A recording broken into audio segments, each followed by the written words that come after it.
gee, Mr. Wright's looking for pornography and landed on some people that we weren't sure if they were 18 or not. One of your videos was a child 5 years old being forcibly, vaginally raped by an adult man. That happened to a real child. Yeah, you heard that right. And we're about to watch the entire sentencing hearing. Now, the information that is revealed will disgust you. And then what also might disgust you is the sentence that is given. But with that, let's jump in. Thank you very much, Your Honor. This is in my opinion, a very important sentencing, and I've given this a lot of thought. It's difficult sometimes to allocate on a case like this, and one of the difficulties is just the nature of the charge, and some of the ways that I think many people feel about charges like this, the people that are convicted of charges like this. It's relatively easy to say that child sexually explicit material, defendant bad guy, this guy needs to go to prison. Bad guy, predator, just a bad guy. And I think that's sometimes the case. I really do. I think in a lot of cases that is true. And in a lot of cases, there's a little bit of evidence along the periphery that we're dealing with predators that are using child pornography to feed their desire to prey on children. And as I look at this case, and I've represented Mr. Wright for quite a long time, I've gotten to know his family relatively well. I've gotten to know his neighbors, the Toms, who have written letters in support of Mr. Wright.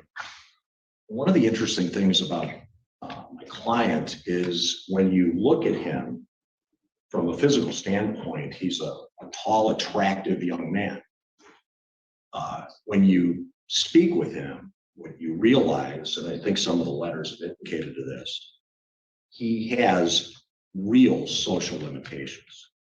When I got to meet him, I asked him if he had a girlfriend, and basically, he really didn't.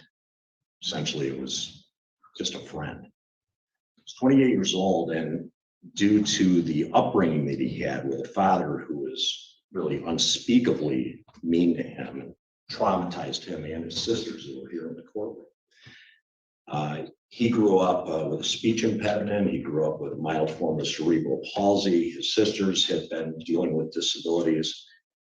And he grew up in really a nightmarish environment and was subjected to bullying. And in many respects, he has been stunted socially, probably more than almost any client I've ever met. And I think that despite all of that, I think socially, there are big problems with him.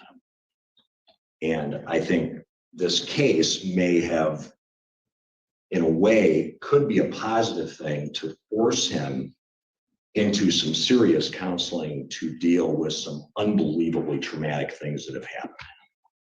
From the standpoint that he essentially has walls completely around him. He will not really talk about anything. This is a man who's living in a real state of turmoil and trauma and suffering. And why this happened in front of us, I'm not going to minimize the importance of it. It's obviously a very serious case. And I know you understand that as a judge here. But I think underneath the surface, we have a man here who has gone through real hardship. But despite that, at the age of 29 now, no criminal record at all. He actually helps take care of his mother and his sisters. He actually works and gives his paycheck to his mother. His mother had a stroke. He's taking care of her. He's taking care of his sisters. He's an excellent worker. He's worked for Sheplers for a long time. One of the things that comes out in the letters is how polite he is, how responsive he is, how respectful he is, and how much people count on him, which I find is really pretty amazing, actually. I have no doubt in my mind that the big question here, and I've had difficulty reaching this, trying to articulate this properly. But I think when we talk about the law, when we talk about cases like this, we talk about justice. Like, what does justice mean? It's one of those words that can be interpreted a number of different ways. And I think if you were just to look at the case without looking deeper into the individual, I think it's a relatively simple analysis. You know, this type of offense, goodbye. But I think if you look at the background of Alexander, if you look at him as a human being, if you look at what would be the best for the community in the long term, not necessarily his family individually, but as for the community long term. What is Alexander Wright going to look like in 5 years? What's he going to look like in 10 years? He certainly can be sent to prison. I don't think he would do well at all there. I think it would be a complete nightmare. In fact, I don't want to over dramatize that at this time because I don't think that's appropriate, but I do not think that would be a good thing for him at all. And I don't think that would help in any way, either his mental or emotional problems, nor these issues that are clearly before the court here today. But at some point, he's going to come back. I think if he went to prison, I think he would come back a broken, damaged man, way more so than probably most people. On the other hand, if the court were to give him a lengthy term of jail time with a long period of probation with intensive, very intensive counseling and therapy, then I believe he not only will address the issues that are before the court, but for those childhood issues that have been tormenting him and have kept him stunted socially really his entire life. I guess what is justice? I guess I've always maybe interpreted it as the best for the most. And I think in this case, the best for the most would be a lengthy period of incarceration followed by a lengthy period of probation with intensive counseling, both for the underlying offenses here, as well as for mental health counseling for him, I think. Thank you, Mr. Keith. Mr. Wright, it is not required that you would make a statement today. If you do not, I don't hold that against you in any respect. You are also allowed to tell me anything you wish before I decide your sentence. If you wish to make a statement or no. No, sir. Thank you. Ms. Goodrich, any recommendations for the people? Yes, thank you, Your Honor. It was discovered during this case that from 2018 to 2021, the defendant was in possession of several images of victims between the ages of 5 to 10 years old. There was an Acer laptop with 223 CSAM images, 491 CSAM videos. There was a cell phone device with 133 CSAM images and 1 CSAM video. There was a Hewlett-Packard computer with 199 CSAM images, 54 CSAM videos. There was a Samsung cell phone device with 1,181 CSAM images and videos. 74 of them were considered child erotica. There's an SD card in Samsung with 8 CSAM images and videos. The defendant is 29 years old, did not complete high school. He has no prior criminal history. I believe he has failed to take responsibility for his actions as reflected in the PSI. And even though the victims cannot be here to speak, it is the people like the defendant who want to view this child pornography, who create the existing market and keep this horrendous activity continuing in our society. The defendant talks about the social impact of his life and his childhood. Imagine what the childhood has been for these 5 to 10-year-olds who were in these videos and pictures. Consideration was given during the plea negotiations for some of the things that defense had mentioned. The defendant's age was taken into consideration, the fact that he's been employed, the lack of his criminal history, and that's all reflected in the plea offer. At this time, I would ask the court to order top of the guidelines, or I believe that there's even reasons to exceed the guidelines, given the number of devices, the volume of images beyond the 100 images need to make the charge aggravated, and the young age of the victims. Thank you. Thank you, Mr. Wright. If you please stand for the court sentence.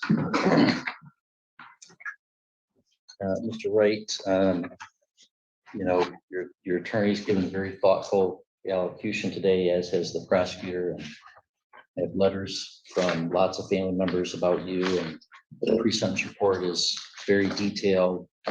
Mr. Keogh is correct that this is a very important sentencing. They're all important. They all have a lot of care into them, but in some of these cases get an extra measure of care to try to get it right. And that care was certainly put in by all parties in the case. You're 29 years old, no prior criminal record. You have had, as your attorney outlined, several challenges in life. You've overcome some of those, to your credit. Some of those are going to require some more work for you to do with counseling.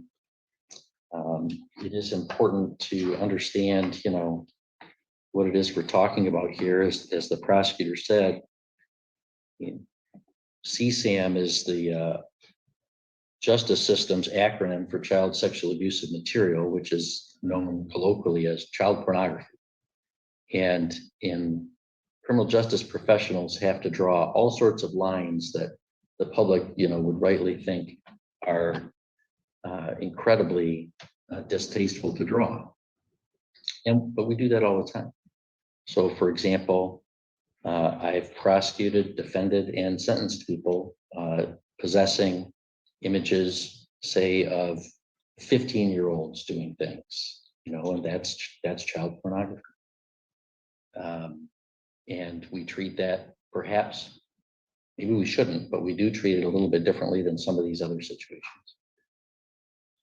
And really what we have here, Mr. Wright, is very concerning to me. Over a long period of time, across several devices, across several different email accounts, including Google Drive and Dropbox, we have hundreds and hundreds of pictures and videos, including some of the very worst material. You know, I won't read all of the details of them, but just so people understand, this is not like, gee, you know, Mr. Wright's looking for pornography and landed on some people that we weren't sure if they were 18 or not.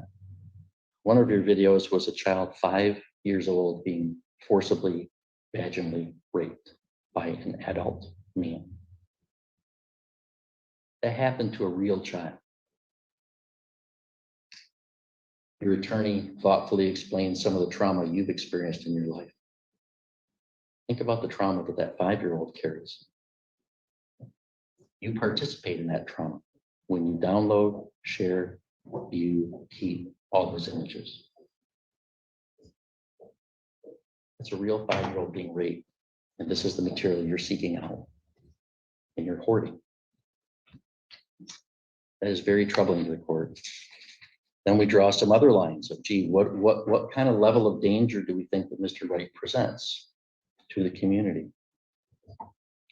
There are a couple facts in the pre-sentence report that I mentioned when I revoked your bond previously that I find deeply, deeply troubling.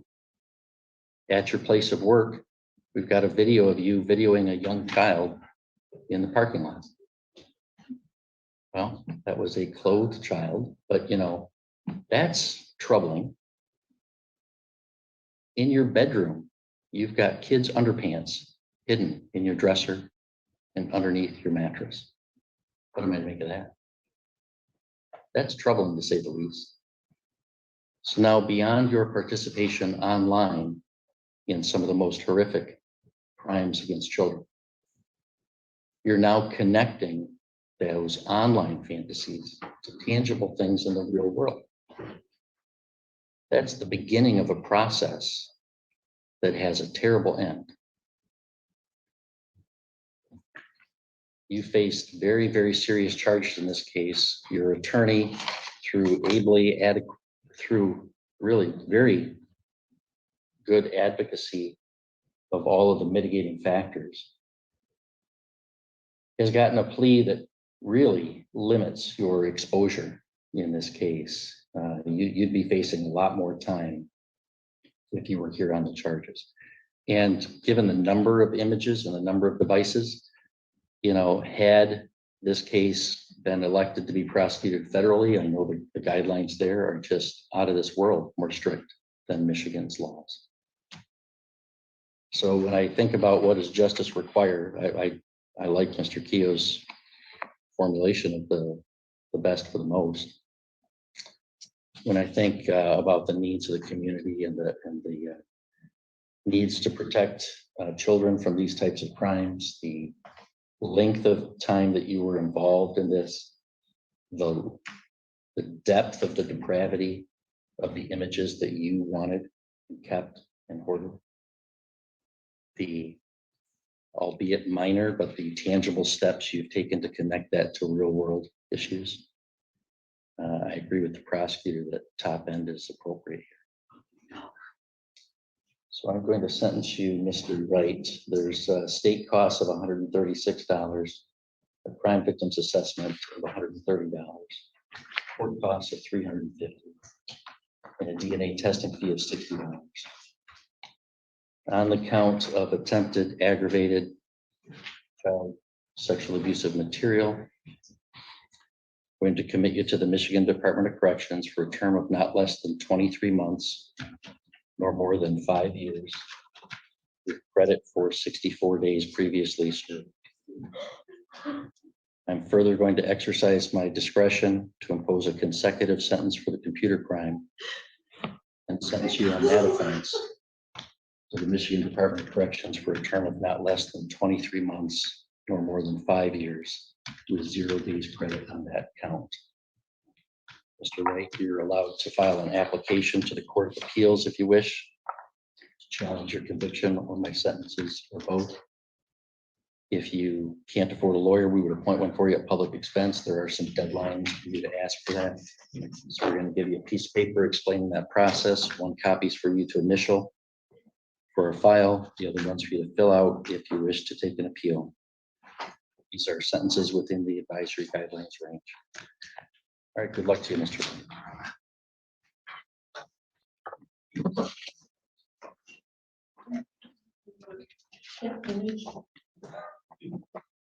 So do you believe what we just heard? To summarize that, he was given a maximum sentence of 5 years. A maximum sentence. Now keep in mind that he was put out on bond when they first found all the CP on all of his devices.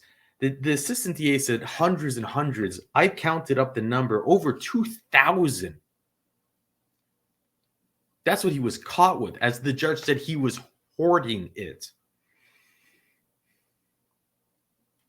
While out on bond, he was caught filming a child from his work parking lot. Are you kidding me? This is what this monster does, this cockroach, while he's out on bond, while he knows that the world is watching. He's filming a child. They find children's underwear in his home. That's what revoked his bond. And even with that, you still only give him one charge to run a maximum of 5 years?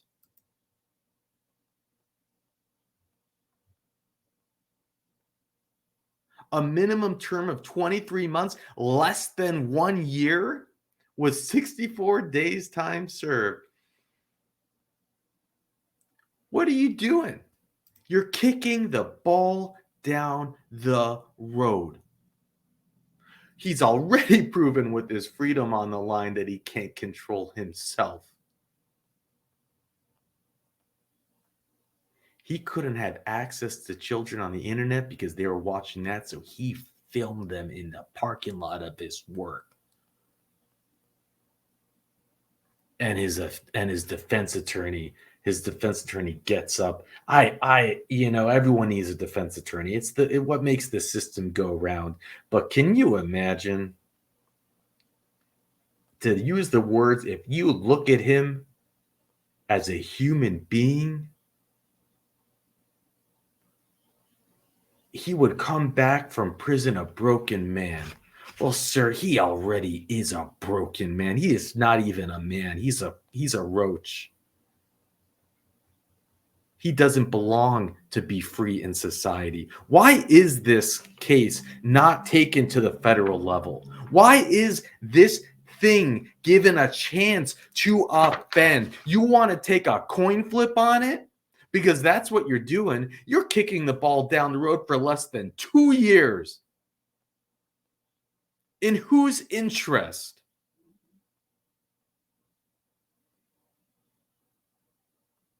You're taking a chance. You're taking a chance that he won't reoffend, that he won't escalate. Now, what's interesting about this case, for those of you who are familiar with this channel,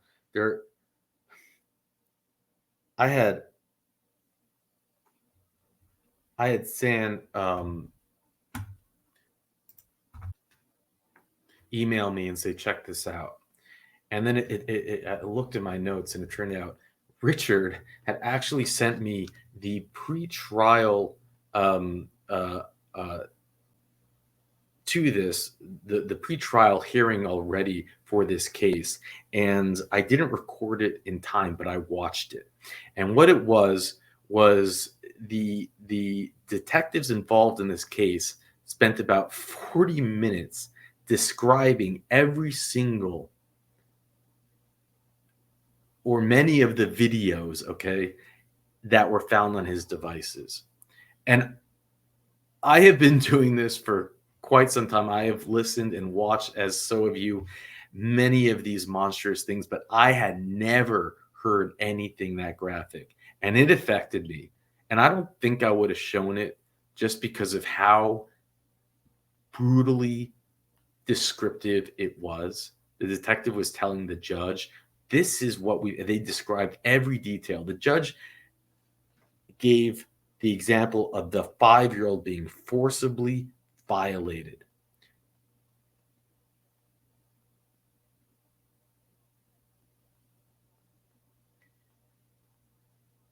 The description of it and how many images and how many videos, and it's beyond the understanding of anyone who is not a monster. To participate in that, to trade it, buy it, intentionally watch it, you cannot just get 2 years in prison. It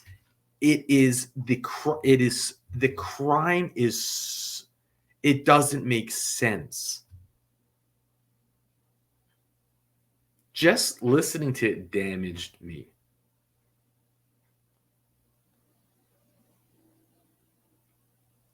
And to not prosecute people who are contributing to that is inexcusable. It's unexplainable. Why? What if he had possession with intent to distribute, he would have gotten a longer sentence. If he had stolen a purse, he would have gotten a longer sentence. We've seen it.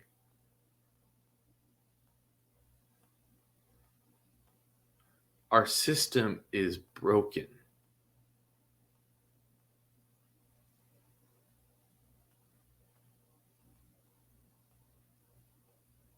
We're talking about babies, little babies that are being brutalized, recorded, and then sold for profit.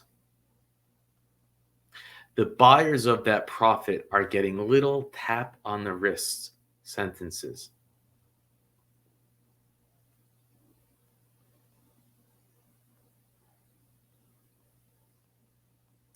Why?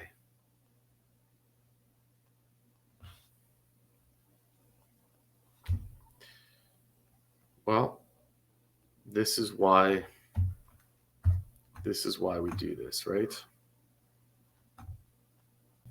But just in case you wanted to see the actual details, here it is. And thank you, Richard, for sharing it. Bond was set in 9/21/2021. This is after they found him with all that on his phone. It was revoked in 725 after he was caught taking pictures of his children. And here it is. My little child under 3 years old comes in the room. And this is also why I do this, because it is real. Hi. You're my little squishy. And this is why. This is why I do this. And here it is. Minimum term of 23 months, maximum of 5 years. There it is. There it is. But anyways, it's time to go. And with that, I'll let you go. If you want to see, I have another channel. I'll put the link in the description. I have over 800 hearings where you can see how further broken our system is.